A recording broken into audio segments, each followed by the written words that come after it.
جی next question ہے، اگر کوئی عورت پلکنگ نہ کرے لیکن آئی بروز کو شیپ دینے کے لیے سائڈ کے بالوں کو سکن کے رنگ کی طرح ڈائی کر لے تو کیا یہ حلال ہے؟ یہ تو حلال ہی ہے جی، اس کی تو کوئی ممانعت نہیں ہے۔ دیکھیں جس چیز کی ممانعت ہے حرام کا فتویٰ اسی پہ لگے گا جس کو شریعت نے حرام قرار دیا۔ وہ صحیح بخاری اور صحیح مسلم کی متفق علیہ حدیث ہے کہ سیدنا عبداللہ ابن مسعود رضی اللہ تعالیٰ عنہ کہتے ہیں کہ اللہ تعالیٰ نے لعنت فرمائی ہے ایسی عورتوں پر جو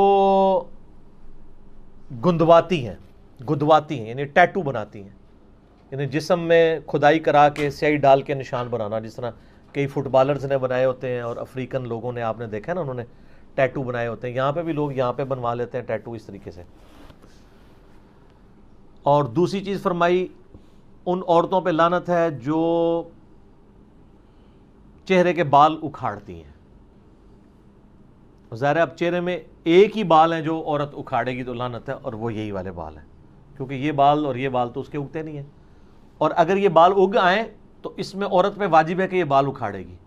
اس میں پھر دوسری حدیث اپلائی ہو جائے گی، بخاری اور مسلم میں حدیث ہے، ان عورتوں پہ لعنت جو مردوں کی مشابہت کرتی ہیں، اور ان مردوں پہ لعنت جو عورتوں کی مشابہت کرتے ہیں۔ تو چونکہ عورت کی اب داڑھی نہیں ہوتی، تو اگر اس کی داڑھی نکل آئے تو اب اس کے لیے ضروری ہے کہ اس کو اکھاڑے، یا اس کے لیے ایسی کریم استعمال کرے کہ وہ بال جھڑ جائیں تاکہ اس کی مردوں سے مشابہت نہ ہو۔ اور اسی میں امپلائڈ ہے کہ مرد نے داڑھی رکھنی ہے تاکہ اس کی عورتوں سے مشابہت نہ ہو، لباس میں بھی، گیٹ اپ میں بھی، ہر لحاظ سے۔ تو دوسری وہ عورت جو چہرے کے بال اکھاڑتی ہے، اور تیسری وہ عورت جو دانتوں میں گیپ بنواتی ہے خوبصورت دکھنے کے لیے، یعنی نبی اسلام کے مبارک زمانے میں یہ سارے معاملات چلتے تھے۔ یہ حدیث عبداللہ ابن مسعود نے بیان کی، بخاری مسلم دونوں میں آتا ہے۔ تو ایک عورت ان کے پاس حاضر ہوئی، اس نے کہا کہ میں نے سنا ہے کہ آپ یہ کہتے ہیں کہ اللہ نے لعنت فرمائی ہے ایسی عورتوں کے اوپر، تو میں نے تو پورا قرآن پڑھا ہے، مجھے تو کہیں نہیں ملا یہ چیز۔ ہائے ہائے ہائے ہائے، سر وہ پاکستانی عورت نہیں سی نا عاشق رسول، جو نہ دی عاشق رسول، نہ قرآن پڑھا نہ حدیث پڑھا، عاشق رسول۔ اس نے واقعی قرآن پڑھا تھا، اس کا بہت بڑا کلیم تھا۔ ہمارے تو حکمرانوں کا یہ حال ہے کہ قرآن کو حدیث کہہ کے، حدیث کو قرآن کہہ کے بیان کر رہے ہوتے ہیں، اور کئی چیزیں قرآن حدیث میں ہوتی نہیں ہیں اور وہ کہتے ہیں اللہ نے فرمایا ہے۔ ٹھیک ہے، میں آپ کو سائملٹینیس کنٹراسٹ بتا رہا ہوں۔ اور اس عورت نے آ کے صحابی کو کہا کہ جی میں نے قرآن پورا پڑھا، اس میں تو کہیں نہیں لکھا ہوا۔ تو انہوں نے فرمایا تم نے قرآن غور سے نہیں پڑھا، قرآن میں کیا تم نے یہ آیت نہیں پڑھی، وما آتاکم الرسول فخذوہ وما نہاکم عنہ فانتہوا، جو رسول اللہ دیں وہ لے لو، اور جس سے رسول اللہ صلی اللہ علیہ وسلم روک دیں اس سے رک جاؤ۔ حالانکہ یہ آیت تعویل خاص کے اعتبار سے مال غنیمت کے بارے میں تھی، لیکن سیدنا عبداللہ بن مسعود رضی اللہ تعالیٰ نے اسے جنرلائز کیا۔ تو انہوں نے کہا یہ آیت پڑھی ہے نا، تو میں نے رسول اللہ صلی اللہ علیہ وسلم سے خود سنا ہے کہ ان عورتوں پہ لعنت جو یہ تین کام کرتی ہیں، تو گویا اللہ ہی نے لعنت کی ہے نا۔ جب رسول اللہ صلی اللہ علیہ وسلم کوئی بات دے رہے ہیں، وہ اپنی مرضی سے تو نہیں دے رہے، نبی شریعت ساز تو نہیں ہوتا، شریعت تو اللہ کی بنائی ہوتی ہے، نبی تو اللہ کے اذن سے وہ شریعت پبلک تک پہنچا رہا ہوتا ہے۔ تو اس عورت نے آگے سے کہا کہ آپ کی بیوی بھی یہی کرتی ہے۔ یہ آخری حال ہوتا ہے نا کسی کے بارے میں، پرسنل اٹیک۔ تو آج بھی اگر کوئی آپ پہ پرسنل اٹیک کرے تو غصے نہ ہوا کرے، کرنے دیں، کیا فرق پڑتا ہے؟ صحابہ کرام پہ بھی لوگوں نے کیا، اور نیکوکار لوگوں نے کیا، یہ نیکوکار ہی تھی نا عورت۔ تو انہوں نے آگے سے کوئی غصہ نہیں کھایا، انہوں نے کہا جاؤ اندر میری بیوی کو دیکھ لو جا کے۔ ان کا تمہاری بیوی بھی ایسے ہی کرتی ہے نا، یعنی وہ بھی پلکنگ کرتی ہے۔ تو وہ اندر گئیں وہ، اور واپس آئیں تو شرمندہ تھی، انہوں نے کہا نہیں آپ کی بیوی ایسا نہیں کرتی۔ پھر عبداللہ ابن مسعود نے ایک جملہ بولا، انہوں نے کہا کہ اگر ایسا کرتی ہوتی پھر وہ ابن مسعود کی بیوی نہ ہوتی۔ ٹھیک ہے، ابن مسعود تو رسول اللہ کا ماننے والا ہے، اس کے ساتھ ایسی عورت رہ سکتی ہے جو رسول اللہ کی باغی ہو، اور پھر میری بیوی نہ ہوتی۔ تو یہ یعنی صحابہ کرام فوراً ان کا ایک ایٹیچیوڈ تھا اس حوالے سے۔ تو اگر کوئی عورت پلکنگ نہیں کرواتی، صرف سائڈ کے بالوں کو بلیچ کرتی ہے ہلکا ہلکا سکن کلر کے تاکہ وہ صحیح نظر آئیں، اور یہ لوگوں کو دکھانے کے لیے نہیں، اپنے خاوند کے لیے، اس میں یہ چیز بھی ضروری ہے، تو شاید ویسے ہی وہ چھوڑ دیں، لوگوں کے لیے کر رہے ہوتے ہیں۔ الا ماشاء اللہ۔ باقی یہ ڈاکٹر فرد ہاشمی صاحبہ کا جو موقف ہے، میں ان کی بڑی عزت کرتا ہوں، میں انہیں ون وومن آرمی کہتا ہوں۔ ایک اکیلی عورت نے تل پٹ کر دی ہے ہر چیز، شیطان کے خلاف ایک مجاہدہ ہیں۔